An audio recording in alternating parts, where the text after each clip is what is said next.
Good morning, everyone. Ira Feuerstein here with Insights with Ira. Thank you so much for joining. I appreciate it. People are coming in from YouTube, Facebook, LinkedIn, Twitter, all over social media, and we appreciate you being here. Thank you so much. So today, we have an amazing insights for you today. We're going to be talking about how to become a change master in your business. And that's, I think that's more important now than it's ever been before. Just some housekeeping things. Number one, you're all muted, obviously, but there is a chat option. So if you chat from any of those social platforms, it will flow in here. I see people are already using it, and I'll be able to take a look at those and respond to those. And if you're lucky, if you have a really great comment, I may even put it up on the screen for everyone to see. Let's see if you'll be that lucky person today. But let's get started. So first of all, a little bit about me. My name is Ira Feuerstein. I help channel partners and business owners make technology decisions and scale their businesses. I used to work for a company called Nextiva, fantastic voice over IP company. I was fortunate enough there to build around $100 million a year recurring business, all voice over IP, helping businesses all across the United States make sound decisions on their technology for their phone systems. Now I'm out on my own, and my role is to exponentially grow your business. Now, you may be a technology consultant and you're looking for somebody to help you grow your business. I'm that guy. You may be excuse me, you may be just a business owner or a CIO, and you're looking to make better tech decisions in your business. I can help bring those technologies to you, help you vet as an unbiased person, and help you make those decisions on technology. So, any way you want to work with me, I can work with you. And today we're going to talk about becoming a change master in your business. And, if you think about it, you look at businesses today, and forget even about business personally. We're going through a lot of things. We had this whole COVID thing, and I think people sometimes either push off making changes to themselves or to their businesses, but they already know they need to make them. So the question is, why? Why is that? Why is it the fact that people won't make the changes? They're so content where they're at. So we're going to answer some of those questions today. And I've got a fantastic guest. I'm going to bring him in on video here. I'm going to do a little intro, but I'm going to let Barry do the grand thing. But I'm going to bring Barry Moltz in. He's a business change expert. Hello, Barry. Good to see you again. So I've known Barry for a long, long time, and we've been great friends, and he's been a great mentor to me in a lot of different ways. He is a small business or a business expert, business change expert. He's got tremendous background. He's written a bunch of books. He's got a new one coming out very soon called Change Master, which we'll talk about here in a little bit. But Barry, I want you to talk a little bit about your background, kind of tell people kind of where you came from, what you've done, what your specialties are. I can tell you one thing. I was watching Marcus Lemonis one night, and I saw this freaking guy on the show helping some business owner try to grow his business, and that guy did not want to make changes. Yeah, it was hard. Doubt. Well, Ira, I appreciate having me on the show. First of all, I love Mary Tom's comment where she says, "Ira, you're so cool. Thanks for the invite. I only hope to be as cool as you are one day." So I think that's right. I just hope that Mary Tom thinks that. No, listen, I've been a small business owner for a lot of years. My first business went out of business. My second business, I was kicked out by my partners a couple weeks before my first son was born. Then the third business I started, I was lucky enough during the internet bubble of 99 to sell that business, pay back the bank the $1.3 million I owed them. And my wife tells me I got her back just about the same time. So from that time, my wife said, listen, if you want to stay together, no more starting small businesses. So I was an angel investor for 5 years. And now I help small business owners get unstuck. Because for most of us, we've had some success in our business, but we haven't gotten to exactly where we thought stuck in different areas. And one of them is change. Yep, absolutely. Absolutely. So let's get in. Let's dive in. So why do business owners tend to not make the necessary changes? Like it happens all the time. Why is that? It's a great question because the reason I wrote this book is that, people would hire me as a consultant to come into their business and help them change. So we sit down for days, weeks, months, whatever it was. We put together a plan for change, very, very detailed. They agreed that if they make these changes, they'd be able to grow their business, make more money, whatever their goals were. And then we say, okay, let's start. And almost then nothing ever happened. People did not make those changes. And so I kept on feeling bad, like these people are wasting their money. They're hiring me for change, but they're not making the changes they already know they need to make. I'm not trying to convince you to make changes, but certain changes you got to make in your business, but we hold it back. Why does it happen? Well, because your brain is a pattern making machine, right? It doesn't want change.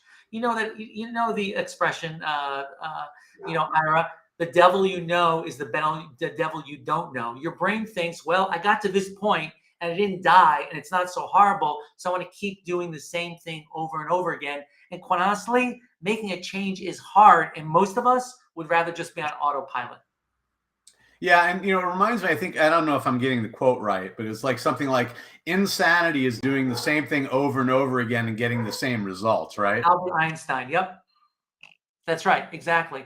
And that's the insane. We keep doing the same things over again. We have to realize we have to do something different, but it is scary because, again, why do many of us outside of business, why do many of us stay in relationships we're not really happy with, whether that's personal business relationship? Because people only change when they're in an incredible amount of pain. And even that, a lot of times they don't make that change.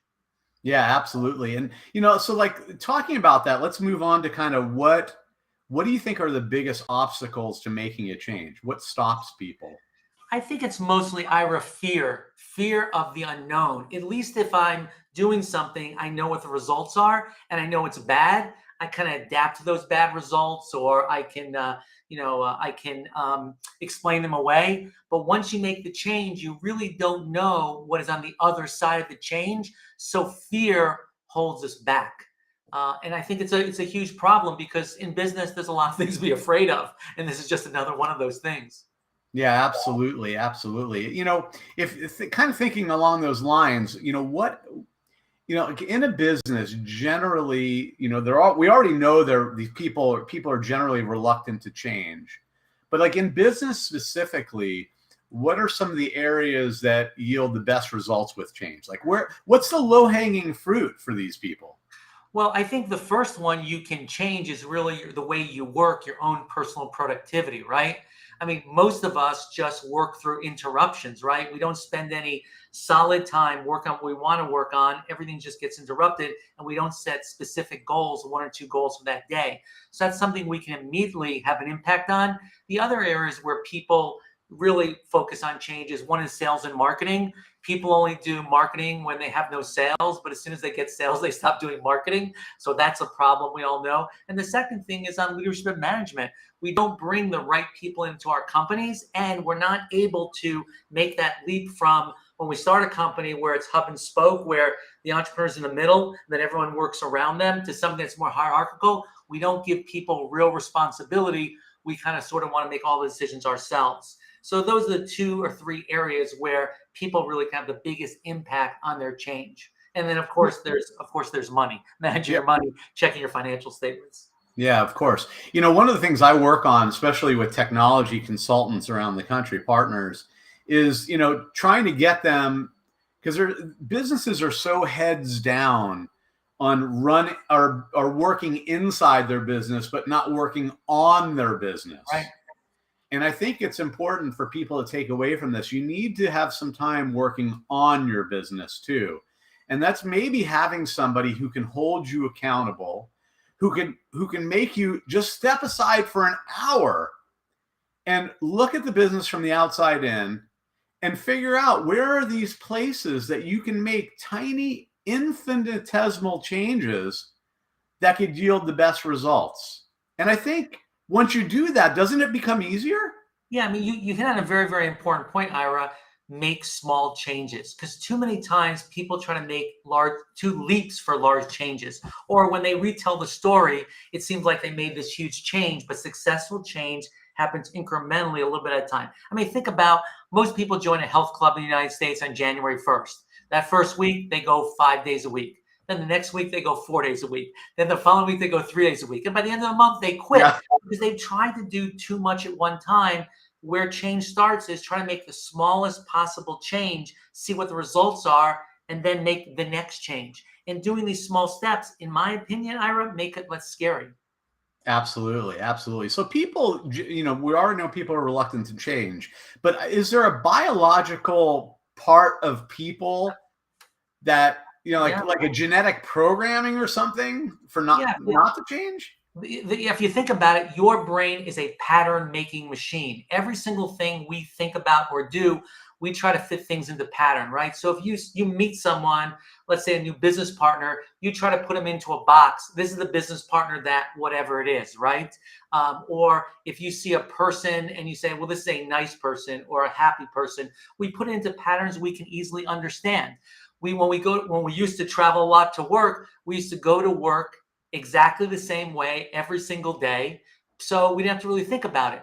There's a mountain outside of my house here in Scottsdale where 2-3 times a week, I climb up the same way and I climb down the same way. So I decided to climb up the down way and down the up way. And I have to tell you, it blew my mind because it felt like a totally different hike. But it was just easier going on autopilot because especially, Ira, as we age, it gets more and more scary to make those changes. We'd rather just stay what we're good at. Yeah. A funny story about that. This has nothing to do with people. This has to do with my dog. So we rescued this dog during COVID, and she's amazing. But I walk her around the neighborhood the same exact route all the time. So she got built into patterns. She knew if we took one particular turn, she would go get to see horses and rabbits and chase them. She knew it. And it was crazy because every time we get to that part, she would fight me tooth and nail to go that direction. And I wouldn't let her. She even got to the point where she's a herding dog. She would try to herd me and bite me in the butt until I took her that direction. So I didn't even know I was doing what you just said, but it was her biological programming. I just started walking her a different direction. Same neighborhood, but guess what? It completely changed the way she reacted. Mm-hmm. So it just shows you that that's not even a person and you can do that. Right. And Ira, I'm not necessarily saying that patterns are bad. Patterns help us to survive. Of course, in your business, you need to have certain patterns so you can be productive. But when patterns are no longer profitable or productive for you, you have to really change them no matter what. Or as you said, or as Albert Einstein said, you're going to do the same thing over and over again and kind of expect different results. That's just crazy. Yeah, absolutely.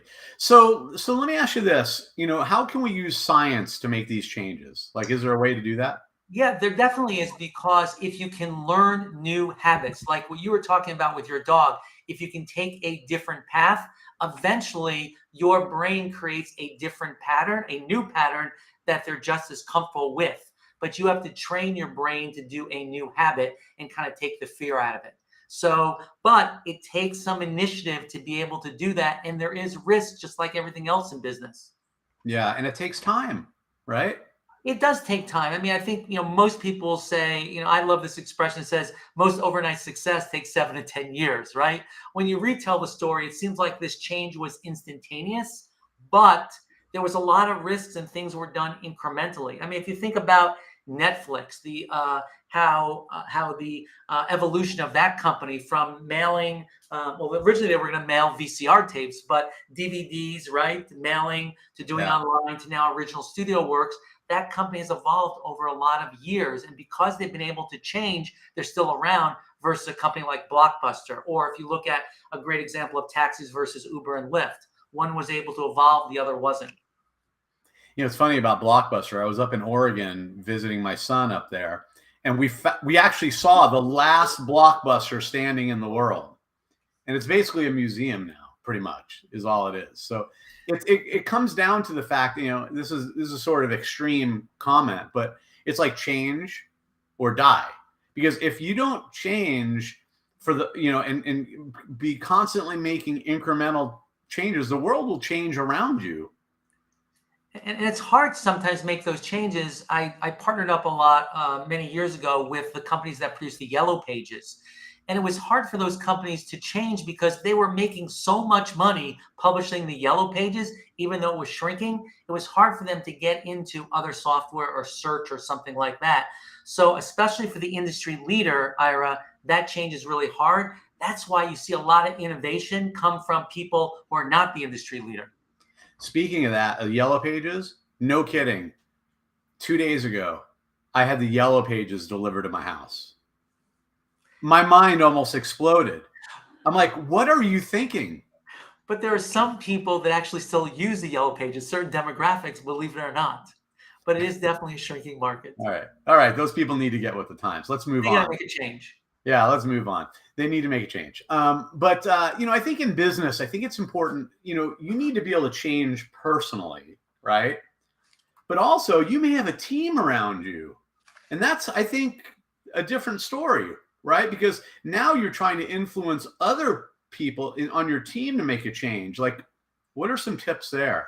Well, first of all, you have to practice the change that you really want to make, right? You have to show this to other people because a lot of folks in the organization will just mimic what you're doing, right? I mean, I really believe the leader of the organization is kind of like the mom and the dad. And if you come dressed up as Tron one day, they'll come up dressed as, you know, some other fictional, you know, hero because they're just mimicking what you're doing. So you have to show that you're willing to support change in the organization even if you fail without any penalty. You also have to have processes in place to support that change. You know, both you and I have worked in organizations where they really invited change and other organizations said, no, you know, we're not going to change. We just want to keep doing it the same way we did it because it's working. So it depends on what kind of leader that you really want to be. But if you don't mirror change, if you don't show by example, it's not going to work. Yeah, it's lead by example, right? You know, I mean, if you don't lead by example, you can't expect people to follow you. Like I always talk to business owners, like if you don't know how to sell your own product, how do you expect your people to do it? If you don't know how your product works, how do you expect your people to know it? You've got to make those changes. You definitely got to make those changes. So, you know, what's the biggest change that needs to be made in every business? Like, is there like a single thing? I think it revolves around the couple areas I was talking about. Most people have problems with sales and marketing. They don't do marketing when they don't have an automated program to always be doing marketing. Because I'm a really big believer, Ira, that you actually can't sell anything. You got to be there when people are ready to buy.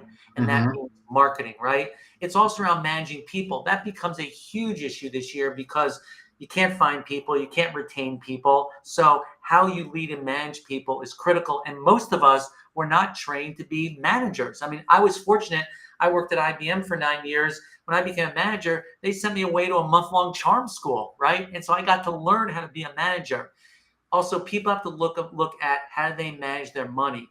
Cash flow becomes increasingly important in a world where we're having problems with supply chain or we're paying people in organizations more. They got to think about, do they have enough money to pay their bills and how does that really happen? And then probably most importantly, the customer experience. You know, I mean, you worked for Nextiva. There was a lot of people that sold voice over IP systems, but it was the experience of working with Nextiva that really set it apart, made it amazing, that really enabled the company to grow. So you have to think about those areas and what changes you have to make. But a caution here, don't try to make changes in all the areas. You got to start with something really small. What do you think your biggest problem is? Think about what's holding you back, and then start to make that change. And if you're able to make that first part of that change, give yourself a reward.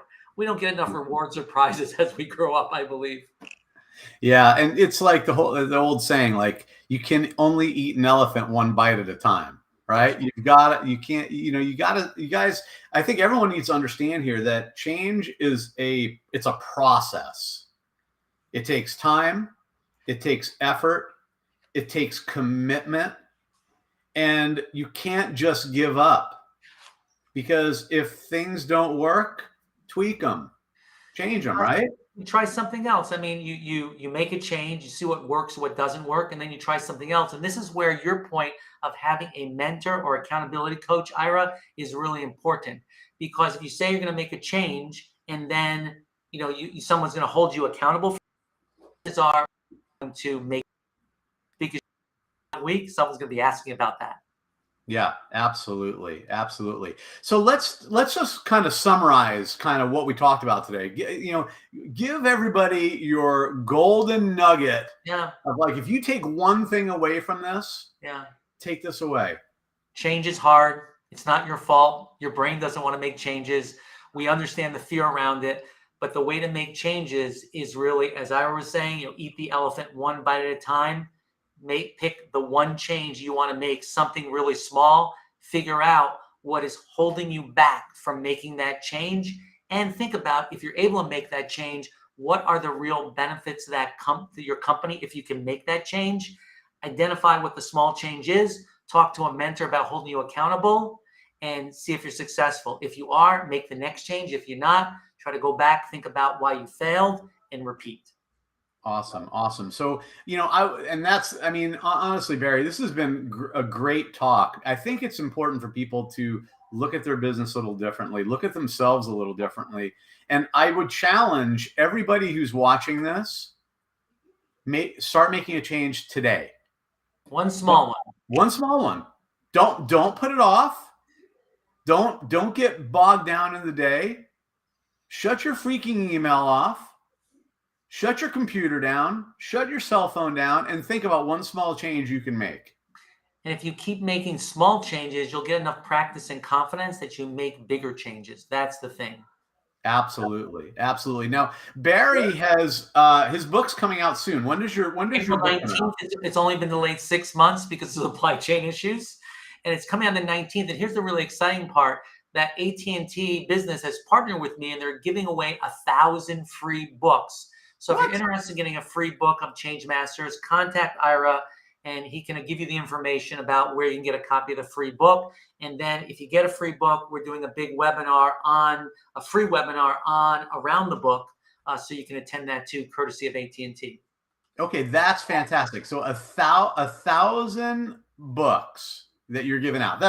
Dude. That's great. So if you're listening to this, or you're watching this, or you're on the audio podcast, wherever you're at, you're on social, hit me up. You can find me anywhere. LinkedIn's probably easiest, but if it's Facebook or Twitter or whatever, wherever you're at, just hit me up, and I will connect you with Barry, and you can get a free book, which is great. They'll start to go out by the 1st of April, so it's going to be really fun. I'm glad AT&T partnered with us on this. Yeah, and Mary says some of us low keys are freaking out. Ira just asked us to change something. Mary, I'm going to call you personally, because I know where to find you, and I'm going to make sure you make a change. But Barry, thanks so much for joining today. I have some other stuff to go through. I know you have a hard stop, so I'm going to let you go. Thank you so much, and I'll finish up the live stream here. Thanks for having me. Let me know I can help in the future. All right, thanks. Bye. All right, everyone. So that was fantastic. So let's talk about some upcoming events that are coming. So on March 16th, we'll be doing Insights with Ira with Joel Warity. He's a chief marketing officer and brand builder. He's already built a massive brand in the food industry, and he sold that company for a lot of money, and now he's on to another brand that he's building, and he's going to be talking about how to build a winning brand for your business. I think a lot of business owners and people don't think about this, and you need to be. You need to think, what is my brand and how do I represent myself? It's what people hang their hat on. It's how customers make decisions on. April 6th, I've got Shama Hyder. Shama, she is amazing. She's the CEO of Zen Media Group. She was a speaker at NextCon at Nexiva one year. I met her there, and she is fantastic. She's going to be talking about how tech-driven business-to-business brands can increase their market share. You don't want to miss that. And then April 11th through 14th, I'm going to be in Vegas at Channel Partners. So if you're going to be there, some of you may not, hit me up. We'll carve out some time to get together in Vegas. Just remember, what happens in Vegas, most people say stays in Vegas, but it doesn't stay in Vegas. It usually gets out. Just look at some of the movies that have been out there about Vegas. So my call to action to you today is this. If you're a potential partner, let's say you have a technology consulting firm, and you want to work with somebody that's going to hold you accountable to making changes in your business and to drive revenues and to build your business exponentially, hit me up. I will be that guy. I already built a $100 million business. I know how to do it. So I can know how to scale and help you scale your business. So if you're in that market, hit me up. If you are not a technology consultant, maybe you're a potential customer of technology. You know, maybe you're the CIO or the IT director or the owner of a business, and you need somebody with an unbiased opinion to come in and help you secure a business telephone system, better internet for your office, credit card processing, cybersecurity, whatever you need. I can help be that unbiased person to vet out the vendors and bring them into you and then let you make your end decision. I would love to work with you on that. So with that, it is 11:26. We're gonna finish this 4 minutes early today, so you can go and start making your change. Do me a favor, hit me up on any of my social, anywhere, and let me know what change you decided to make. I really want to hear about it. I'm not going to bust your, what about it, but I do want to hear about it. I want to hear kind of how things are going, and hopefully we made a positive impact on you, your people, your business. And we left you in a better place after giving you this knowledge dump today. With that, thank you so much for joining. Appreciate it. And have an amazing day, everyone. We're out of here. Bye.